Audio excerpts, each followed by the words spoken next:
All right, ladies and gentlemen, welcome back to the Daniel Federico Show. I'm here. Nick Tazio did his first ever solo episode. Hey, Nicky Taz did it. He predicted the starting 11s for both teams. He got the Kai Havertz pick correctly. I think that's going to be the biggest noticeable one because he scored in the 6th minute. So let's start the show off with the Champions League final.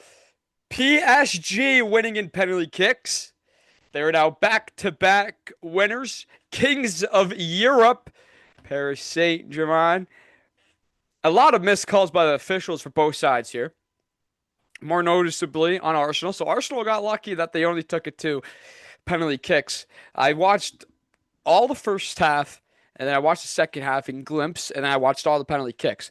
The reason why is because I had to go and work. Not bad though, not the worst thing ever, because this is why God created phones. But the first half, there was a couple handballs not called by the officials. Arsenal taking it all the way to penalty kicks, and I think that was one of the worst penalty kicks for a team I've ever seen. Arsenal hit the goddamn net, and they couldn't do it.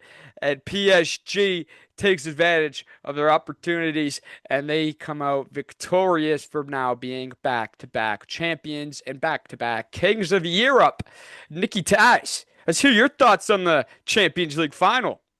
Thought it was a great game. I really did. I thought it was a great game between two different footballing ideologies. You obviously have Arteta's defensively compact, defensively rigid, set piece rich concept of football, and then you have Luis Enrique's free flowing, open offensive style that, it's really easy for someone to fall in love with the game by watching the way Luis Enrique's team plays. But I just enjoyed watching these two managers go at it with their schools of thought against each other in how the football was being played. Um, I was very surprised to see that Arsenal scored from open play, mind you, 6 minutes in.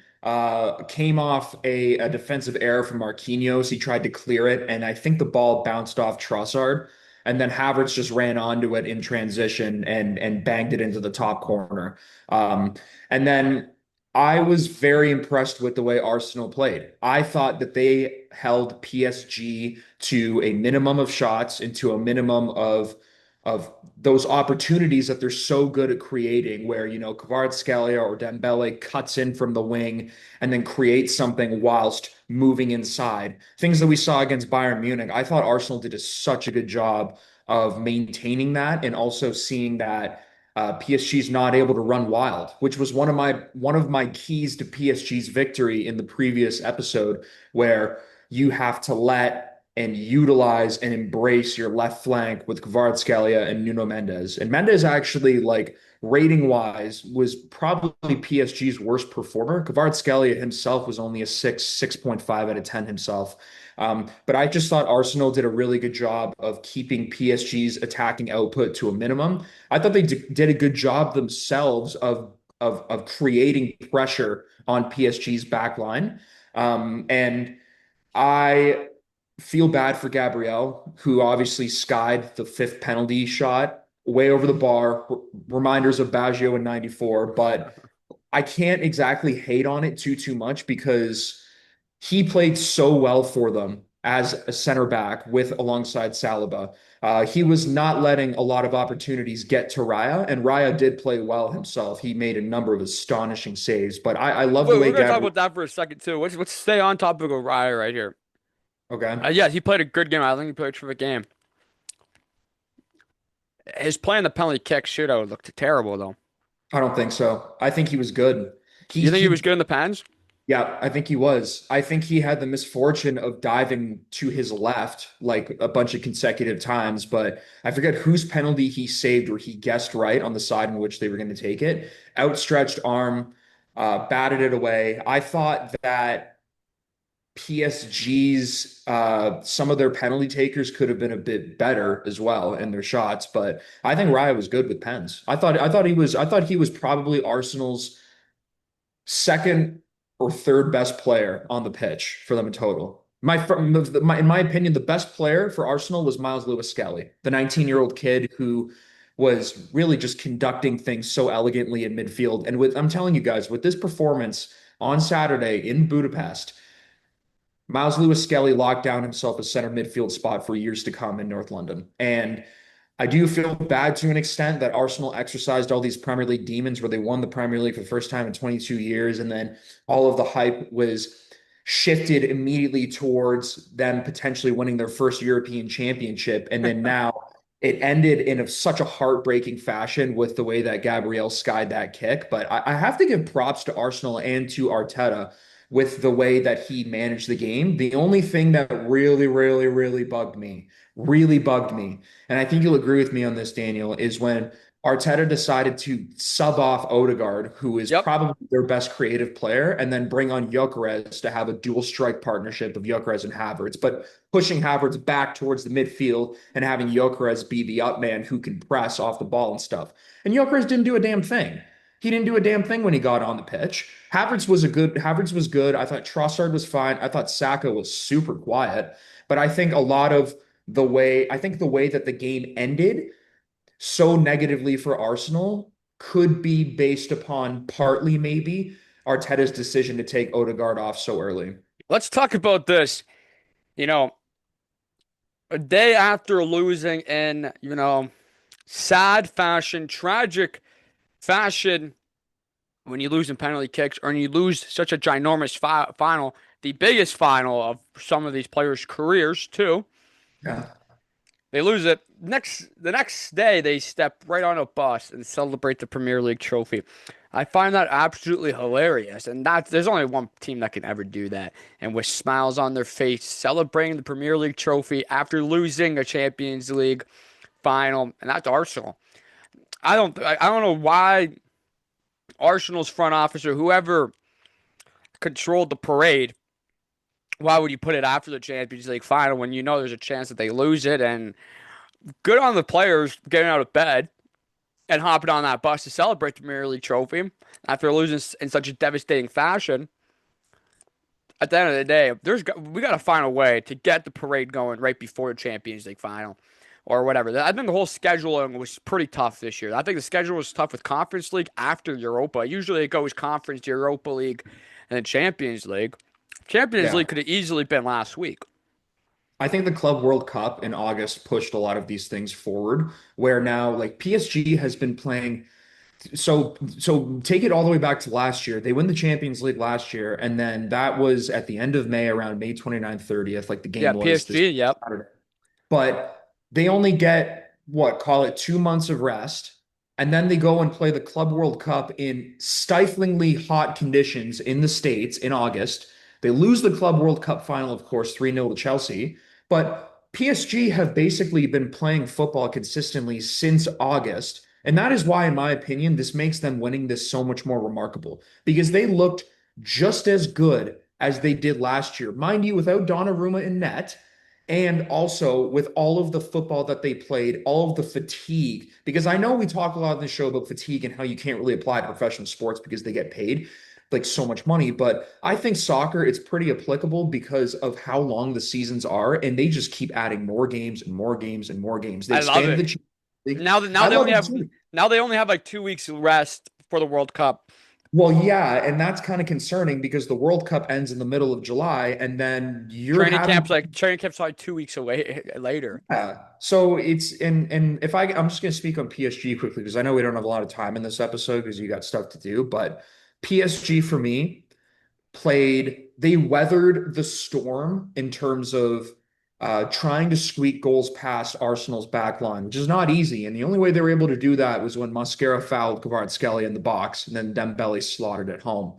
Mhm. But I thought this game, like the fact that this game Arsenal was played one 1-1, terrific game defensively. well, But they that's her played on ball, defensively, like that's all 11 back defending, and being aggressive. And but PSG with their strikers, they couldn't really get anything going through the middle. So they were losing all these crosses. It was hard for them to get anything going through the air. yeah, and Arsenal, like you just said right there, they played exceptionally defensively. Offensively, they didn't because they only had, I think, like 28% possession through the entire game. So PSG Yeah, they had what, dominated 19 completed possession. passes in the first 19 minutes. That's a pass a minute. That's a pass a Yeah. minute. And that's why I thought that PSG's best players, like I just gave you my pick for Arsenal with Lewis Skelly, I think PSG's best player was Joao Neves. The Mhm. way that that midfield was able to control the tempo of the game. Vitinha also was controlling the tempo, and he had two long attempts that were damn near on target. And the one in the final moments of regulation time would have just ended the whole thing right there. But of course, Yeah. it was a couple of inches over the bar. But I thought Neves was fantastic. This Arsenal did better defensively than I thought they would. I really thought that Kvaratskhelia and Mendes were going to be able to tear up that left flank, and then I thought that Doué and Dembele were going to have more of a creative output on offense. That was not the case, but that's a credit to the way that Arsenal was able to almost lock down Europe's he's the world's best club footballing side. Let's just say that. Oh, 100%. And I really liked how they took away the aspects of the crosses, like Arsenal Yeah. defensively. Because the only way, like, when you take away the outside of the field and you make them want to play through the middle, they're not going to win that battle. And PSG didn't. But until the foul came for Dembele to, get the penalty kick in the second half to take it to extras, that's the only way that if it wasn't for one silly foul and he didn't even get carded, by the way, pretty bad tackle. He didn't even get a card, I don't think. Um, if that mistake didn't happen, we could see Arsenal champions right now. That one mistake, because they were playing terrifically defensively, that one mistake had ruined the entire game for Arsenal.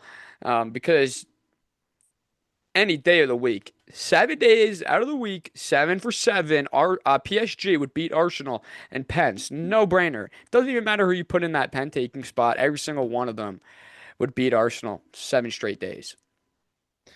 I think, and I'm going to give you a stat because you just brought up penalties. This is now Arsenal's third time losing a European Cup final on penalties. So we're talking the 1980 Cup Winners' Cup, the 2000 UEFA Cup final, and then now the 2026 Champions League final. That is three European finals that Arsenal has lost on penalties. Quite an English trait, might I add. But I think with PSG, this all started in 2023 when Luis Enrique came, and then he brought that possession-heavy brand of Barca ball that he showed the world so elegantly back in 2015-16 when Barcelona won their last Champions League with the likes of Suarez, Messi, and Neymar. He comes to Paris in 2023, and then I'm just going to list off some of the signings that have been accrued in the Luis Enrique era. So 2024, 2023-24, Bradley Barcola, Lucas Hernandez, Ousmane Dembele.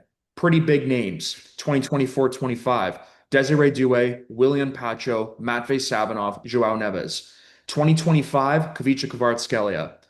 Every single guy that I just mentioned right there, I think with the besides Hernandez, started in that 2026 Champions League final on Saturday.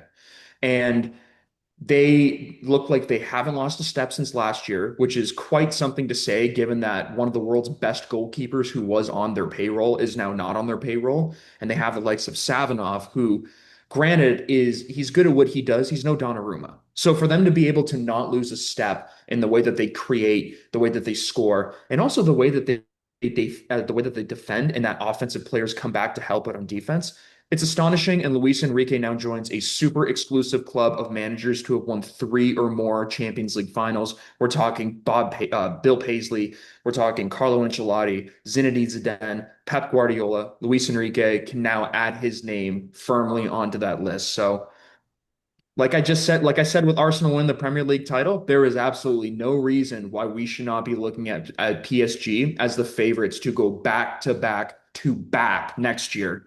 They will also be the PSG first team. three-peating is for sure on the horizon because they haven't skipped a beat in 2 years. Next year, I No, don't something tragic will have to change for PSG to miss a step next season. I think, and what makes him so much more remarkable to me too is how much more football they have played than everybody else since Oh yeah. August. And Oh then yeah. this is how good they still are. Like would you agree with me in saying that besides PSG, so after PSG, the second best attacking side in Europe is Bayern Munich? Would you agree with Oh that right yeah, no, now? 100%. Especially what they did this year. And they added in Luis Diaz. And look at what PSG did to them Hmm. after playing that much more football than they have. Luis Enrique, Yeah, man, I got to give him props, man. What a terrific seriously. manager. Um, with him though, he had he controlled the room right from the stop, like right from the Yeah. jump. He controlled the room.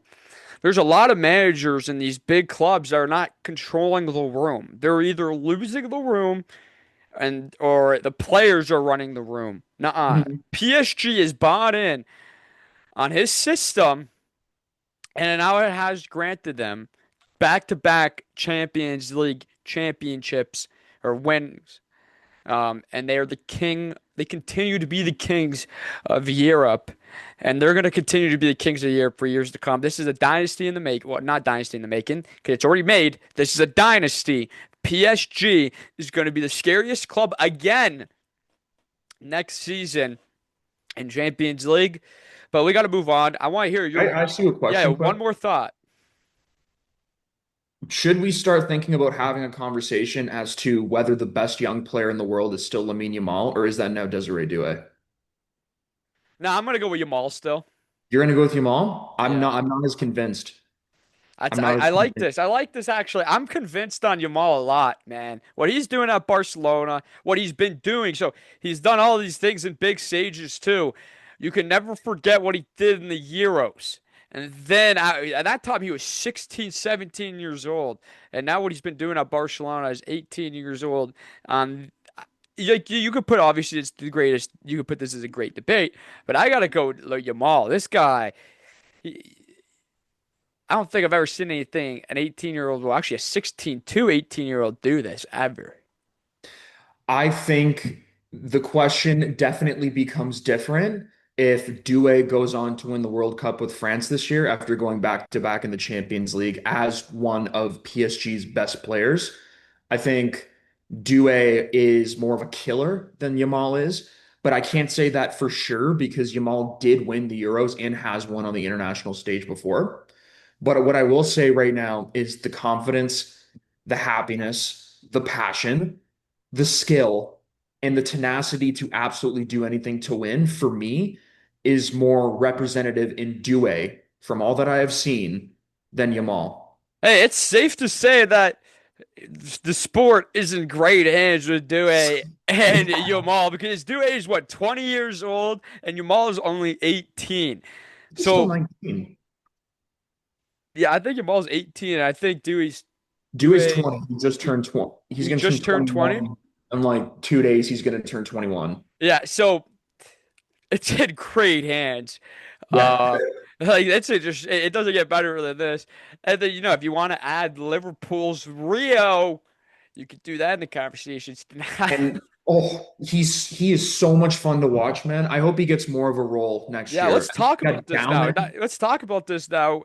All Arne right. Slot is out as manager at Liverpool after 2 seasons. The first season where he brought the 20th league title to Liverpool last season in his first season. And then this past season was just a dumpster fire. Injuries, players going on social media to display their discomfort of Slot.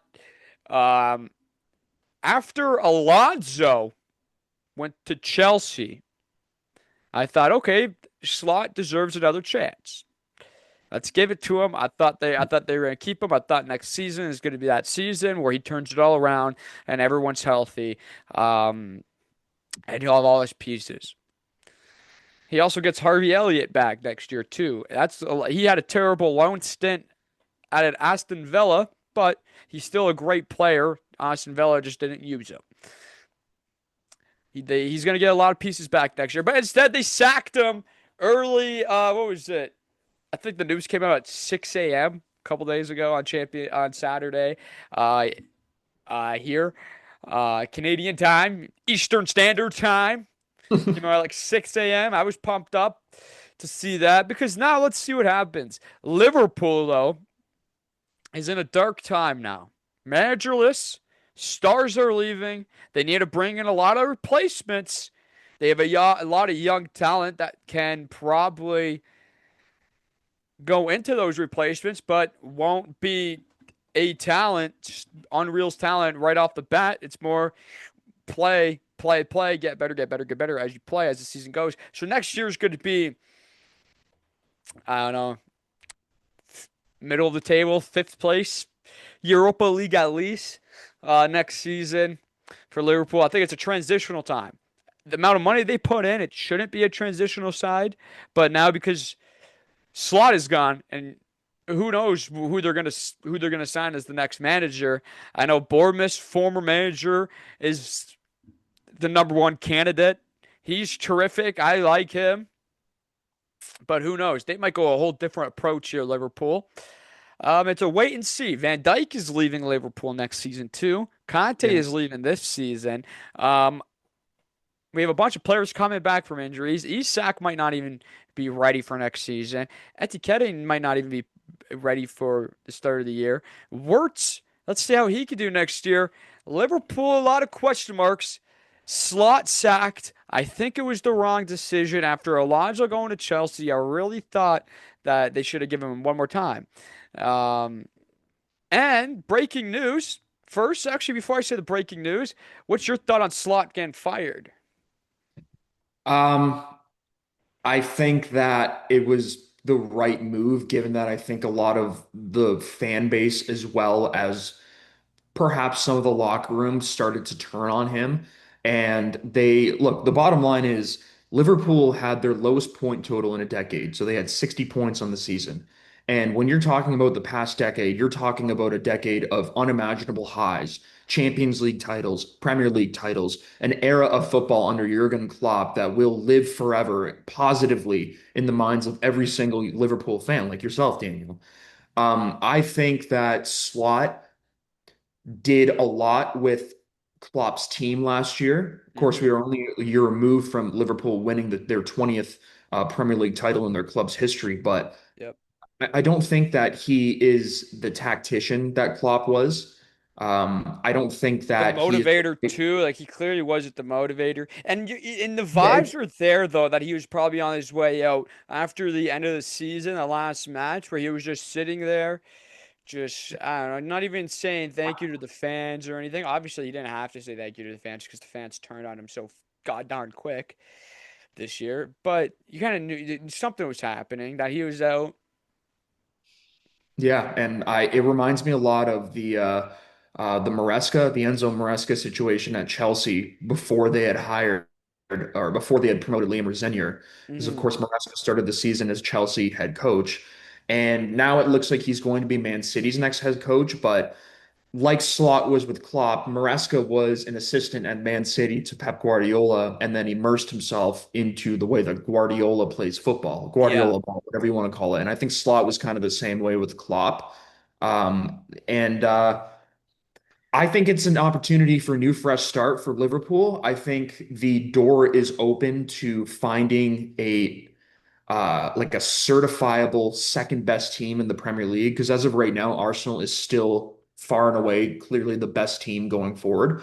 But I think there is a window open for a team to insert themselves into the second best conversation that we like to have a lot with sports. And if they hire Areola from Bournemouth, who is a terrific head coach, coached Bournemouth to their first Europa League qualification in the club's history for next year. Did it all after losing Antoine Semenyo to Manchester City in the Yep. January transfer window.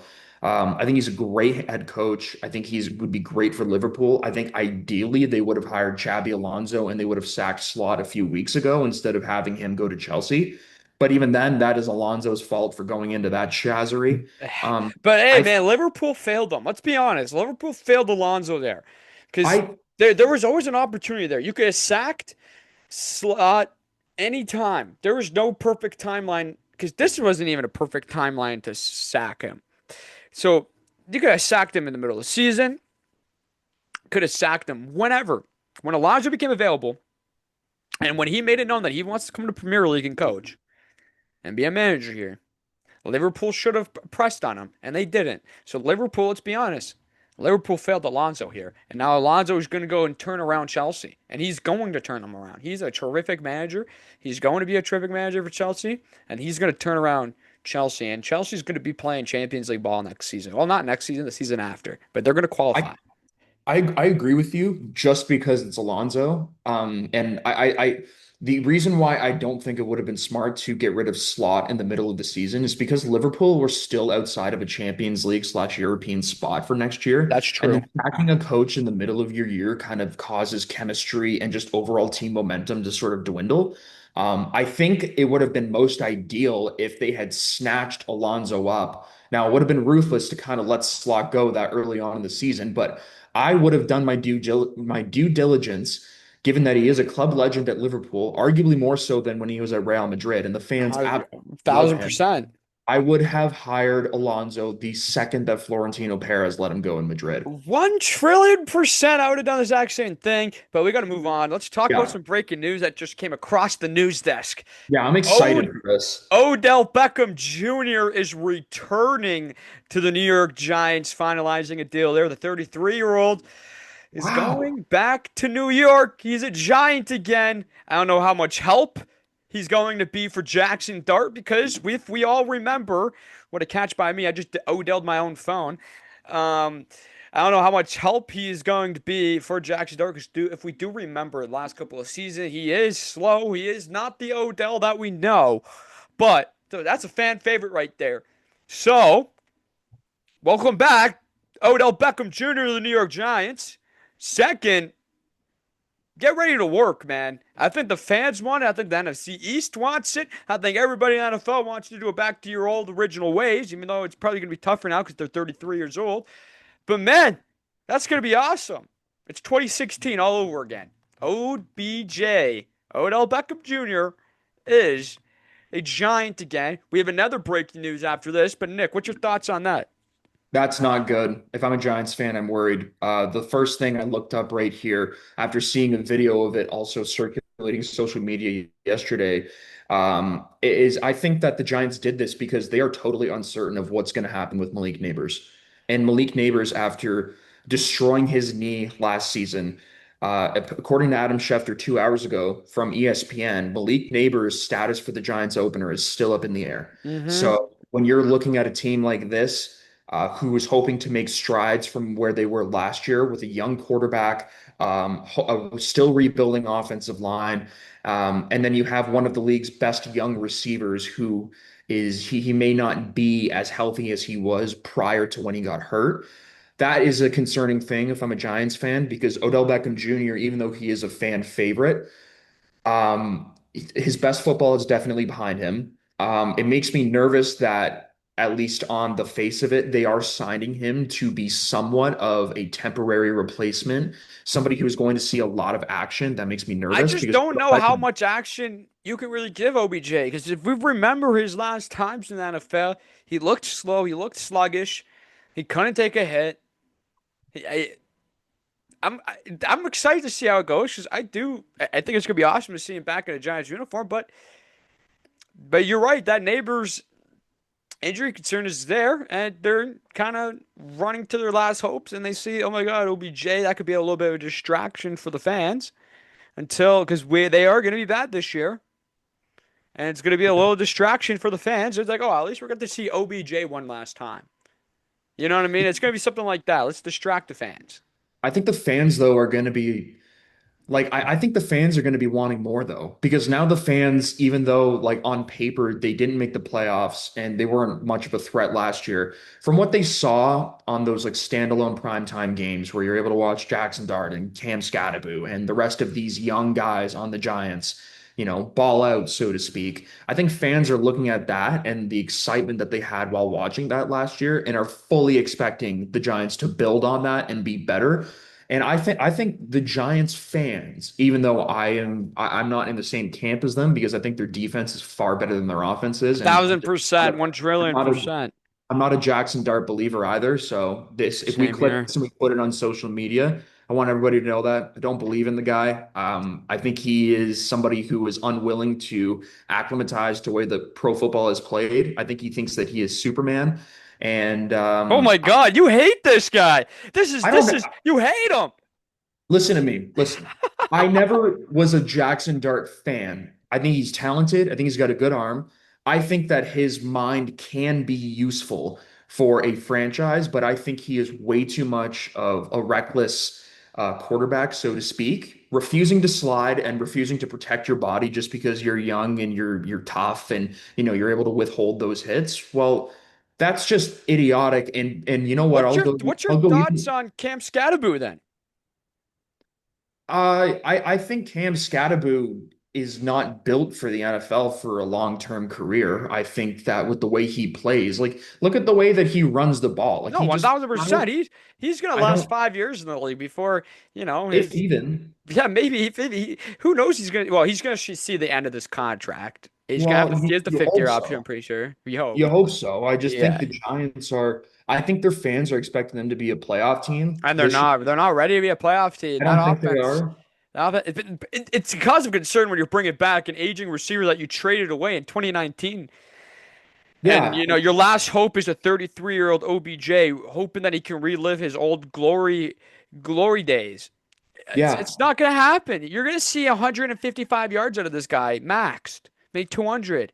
If this guy gets anything above 400, that's a terrific year for him. So my question for the New York Giants, I'm just looking at their draft class this past year in 2026. So my question for the New York Giants is you got your young quarterback. You know that he likes to throw the ball. You know that given who his personality, what it's like and how he plays, that, he's a gambler. And with gambling quarterbacks, you generally need safe receivers. Yeah. So my question is, looking back on the draft after having them just sign Odell Beckham Jr., even though he is viewed or was viewed as the best current player available, I hate when they do that on ESPN too. I Best know. player available. It's so Let's be stupid. honest. He's not the best viewed receiver. I love Why didn't they take OBJ. Carnell Trust me. Tate? Yeah. Why didn't they take Carnell Tate if they knew that Malik Neighbors' knee was still going to be potentially in a bad position going into next You're year? right. Why would they not do that? Because they took Maui Noah at number 10. I think that's a smart pick building your O line around a Yeah. young quarterback who likes to hurt himself for fun on primetime TV. But overall, if you had already known, because they definitely knew, they were definitely monitoring his knee since he hurt it. If you knew back in April that Malik Neighbors was like, I don't know, 50-50 on whether he's going to start opening day for your team that is hopefully going to take a step forward. Why the hell didn't you take Carnell Tate? Right. I agree. Um, Like, why? it's and ESPN saying OBJ is the best available receiver right now. I like OBJ. I grew up watching this guy a lot. It was like we share the same division. I'm a Dallas Cowboys fan. If he can get back to his old ways, all he has to do though for Jackson Dart, this young receiver or this young quarterback, is get at least 600 yards. Give us 600 yards. That's it. Just give us 600 yards. Do I think he's going to get that? No, I think he's going to get anywhere from 200 total yards this season to 400 total yards. I don't know how Harbaugh wants to use him. Are they going to, if they put him as the number two receiver, number three receiver, if they put him even the number one receiver, I'd find that a cause of concern with that coaching staff. Because OBJ is not OBJ anymore. That's the damn truth. But we got to move on. We have another breaking news. Russell Wilson is not playing football this season. Russell Wilson is accepting a job to replace Matt Ryan on CBS's NFL Today. Russell Wilson is not going to be in the NFL next year. Should have done that a couple of years ago. Now he's finally going to go join the media side. Last time he was the backup quarterback for the Giants. After that all Denver Bronco debacle, he should have left the league right then and there. Now he's going to go and replace Matt Ryan on NFL Today. Welcome to the media world, Russell Wilson. I like that a lot. Thank God we don't got to watch him play football anymore because he was on his way out anyways. As a Seahawk fan, it makes me really sad to see what Russell Wilson what his career has developed into since leaving Seattle. And the way he left Seattle was pretty messy to say the least, with Yeah. reports coming out that, is clashing with Pete Carroll about how to run the offense. And he wants to become one of the best quarterbacks in the league and be viewed by the league as that, have consideration for MVPs and all that. And just, generally being whiny in like meetings and all that. It makes me sad to see what his career turned into, but I think this is a good thing for him. And you're seeing this kind of. 1000%. He's going to be an awesome analyst. Oh, I believe he will be 100%. And I love this whole NFL pipeline to the media thing where you're seeing coaches and players do it. And some of them are able to leverage what they do in the media to more jobs in football, like what Matt Ryan did, because he's now the president of football operations Yeah. for the Falcons. I could totally see Russell Wilson having a front office role like that. I could also see him leaning into the analyst thing long term and wanting to carve out a career in TV. It's I don't think that he was going to land a good job in the NFL in terms of seeing some time on the field and making the money that he wanted to make.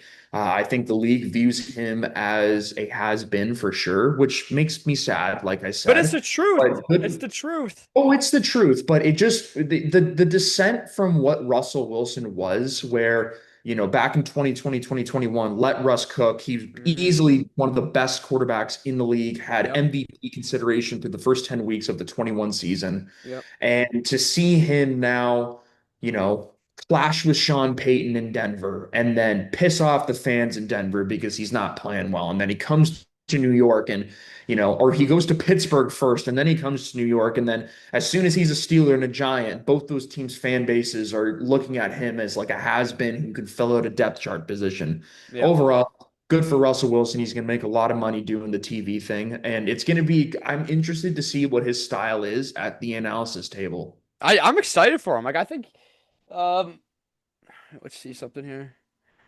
Um I think this is gonna be awesome for I don't know why it's so busy in the NFL today. Miles Garrett has been getting calls about getting traded. I think we've heard about that majority of the time. But I think this is going to be great for Russell Wilson. He's going to be a terrific analyst. I think that's a great hire by CBS. Honestly, I hope this gets to branch out to see him be a color commentator or something. I think a lot of quarterbacks in the booth are a terrific job. A lot of people don't like Tony Romo in the booth. I love Tony Romo in the booth. Even though he really loves Patrick Mahomes a little too much and Josh Allen a little bit too much. It is what it is. But we got to move on. We have 5 minutes left. Let's talk about the finals in both leagues. The NHL finals, the Stanley Cup finals are finally here, and the NBA finals are officially here. Let's start it off with the NBA finals. The New York Knicks making their first return in the NBA finals for a long time ago. And now they're 99. going up against Wemby and the San Antonio Spurs. Game one, June 3rd. This is going to be an entertaining series. My prediction, Spurs in six. Knicks, though, start the series off hot. Spurs catch up to them and close it in six. Nick, what do you think about this series? I have Spurs in 7, just because I think the Knicks will put up a bit more of a fight on the offensive side of the ball. I think the keys for San Antonio to win this series is to keep having Wemby be the downhill offensive force he is, where not only is he bringing the ball up court from an inbound, but getting himself down into the block, in the paint, backing himself up. Yeah. Normal things that Wemby does. Wemby needs to do those Wemby things. just has to continue to be Wemby. Gotta get in that paint, be physical in that paint, block the shots, and honestly, get him on this court every single game. He should be playing 35 plus minutes every night. And if it's a closeout game and it's a close in that closeout game, he better be playing the whole entire game. You see him on the Yeah. bench? No, you should never see Wemby on the bench. This is the finals. I think they're bringing it back to San Antonio. I love this team. I need to see I want to see a little bit more out of De'Aaron Fox. Because the last couple of games we haven't really seen much about him. I think I want to see De'Aaron Fox a little bit more. I think Castle needs. I think he's playing terrifically. Don't get me wrong, Castle.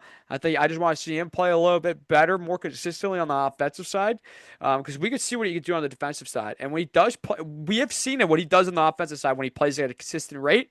If he's a little bit more consistent on the offensive side, this could be an honestly a long, long series for the Knicks because we know what Wemby can do. We know what the Spurs team can do, but the Knicks, this Knicks team is gritty. They're tough. They're physical, but the East, their route to the finals was easy. But it doesn't matter if it was easy or hard. They're in the finals. This team is a very good defensive team, also the New York Knicks. This is going to be an entertaining series. This is going to be a back and forth series. Wemby has to play like God. Brunson has to play like God. And we're going to see this go to 6 to 7 games. I can agree with that. I think the Spurs, what they do the best is generating transition points off of the great defense they play and then quickly getting up the court and then scoring. The Knicks, interestingly, lead all playoff teams in field goal percentage, three-point percentage, assists, and they had the best defensive rating of any playoff team. But the reality of those figures is that they did come against relatively inferior competition compared to the Spurs. And I'll say it again, the East is not the same without the Boston Celtics. And this was always going to be a down year for them. The um, I think that the Knicks need to stop San Antonio from developing a shooting rhythm. They also need to keep draining the same amount of shots that they do. They need to take advantage of any potential fatigue that the Spurs may have from playing that bloodbath series that went 7 games against Oklahoma City. Um, but in reality, I think the Spurs will win because I don't think the Knicks played the quality of opponents the Spurs did. I don't think there's an answer for how to guard Victor Wembanyama. There's no Um, answer. He's overpowered.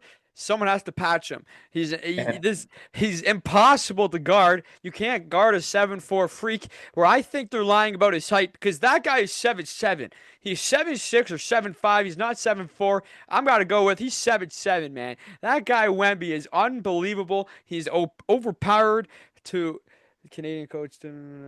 Bro, there's a lot of news coming out today. I don't know what the hell it is.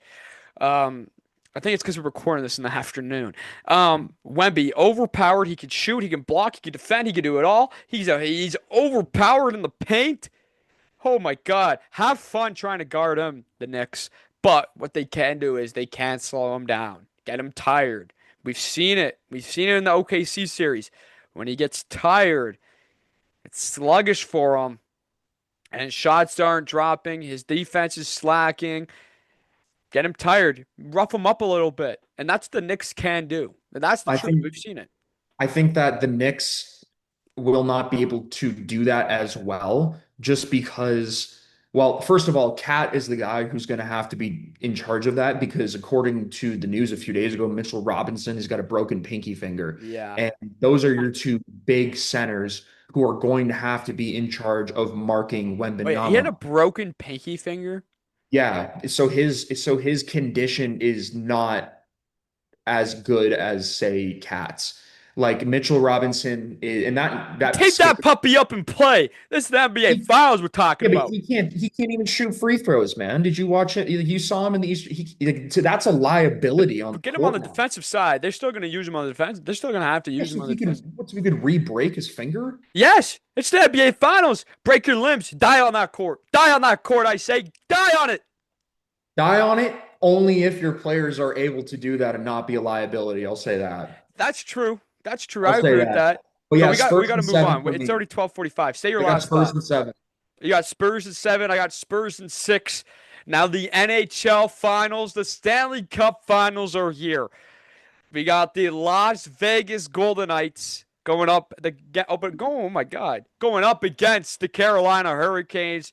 We're just about to see a great goalie matchup. Carter Hart's been playing terrific in these playoffs, and Frederick Anderson has been playing terrific in these playoffs. He already has 3 shutouts alone in the playoffs. Vegas scares me. They just swept the best team in hockey, the Colorado Avalanche. The Carolina Hurricanes, though, on the other side, they scare me too. They have they bullied Montreal, dominated Montreal. They've dominated their way to the Stanley Cup Finals. Vegas, on the other hand, they've also done the same thing. They've gone into grittier matchups. They play. This is a fair matchup. This is an even matchup in my eyes here. This is going to be a terrific Stanley Cup Finals. But hear me out here. I got the Carolina Hurricanes because they finally made it over that conference final hump. They finally made it over the conference final hump. I got the Carolina Hurricanes beating the Las Vegas Golden Knights in 7 games. I think this series is going to be entertaining. We're gonna see a lot of good stuff. We're gonna see a lot of good, great goaltending play with Carter Hart and Frederik Andersen. Both teams play strong defensively. They're not scared to block some shots. The Stanley Cup Finals is here. Carolina in 7. I'll take Vegas in 6 just because Carolina's first line can't score and they're not being very productive at all with, Svechkov, Jarvis, and then Aho not been playing well at all. Their fourth line is better than Vegas's fourth line, but I think Vegas is the better defensive team. And then when your first line is already not shooting well, playing against a team that just kind of like suffocated the Avalanche like that in the Western Conference Finals is not ideal. But that And then I Avalanche also team was think that, banged up. They were really banged up. yeah, But I also do like they I like were, I agree with you though. I agree with you at 6 games, 7 games. It's going along. And I could I see Vegas too with Mitch Marner. Mitch Marner's gonna win the Conn Smite.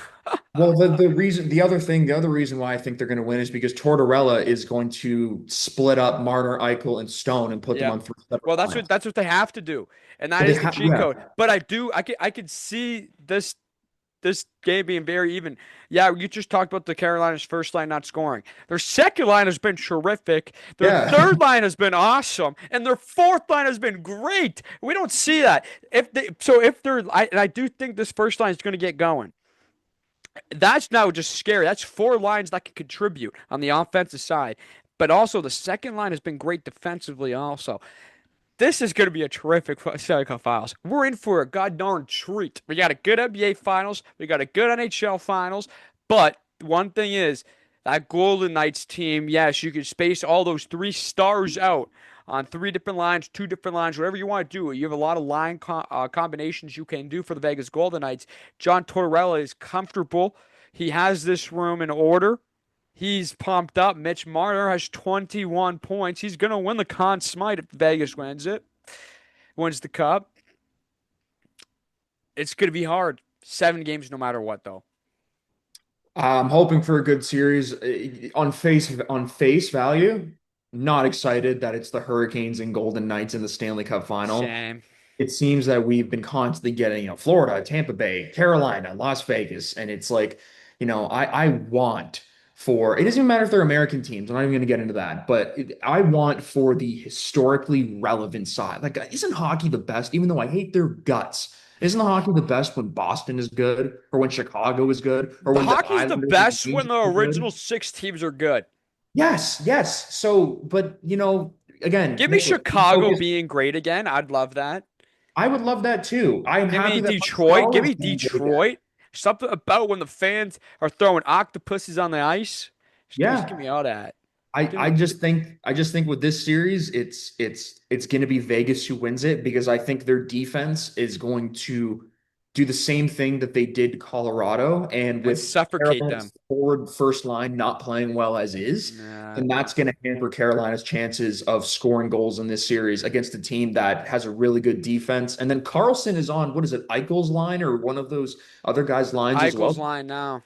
Yeah, like that's to me. And Carlson, he's a former Stanley Cup winner. Yep. And I just think when you have one of the original bench bosses too, with John Tortorella on managing your team, Yeah. you get experience and wisdom and little tidbits of information thrown at you through his years of experience in the game that I don't think you get with other coaches. So I'll do Vegas in 6. I'm gonna do Vegas in Vegas 6. in 6. I got Hurricanes in 7. You have Spurs in 7. And I have Spurs in 6. Yeah. Game 1 for the NBA Finals is June 3rd. Game 1 for the NHL Finals is June 2nd. The finals are here. Daniel Federico show is here too. Nick Tazio just did his first solo epi. Champions League final just wrapped up. World Cup starts. I don't know how we're gonna do the World Cup show. I think all our episodes for the remainder of that is probably gonna probably circulate obviously against the finals here, World Cup and CFL. That's probably how it's and breaking news. But I think we're mostly going to go into the World Cup. We're going to figure it out. I did my Olympic coverage this year. I think I want to do somewhere similar around there for World Cup coverage because it's the greatest tournament ever. The FIFA World Cup. It's here, Mhm. starts in 10 days. This is going to be awesome. Sports are on fire. Life is on fire. Actually, life's not on fire. Life's great. The sports world is on fire with a lot of going on. This has been the Daniel Federico Show. That's Nikki Taz, and I'm Daniel Federico. Good night and goodbye. Ka-chow. Ciao.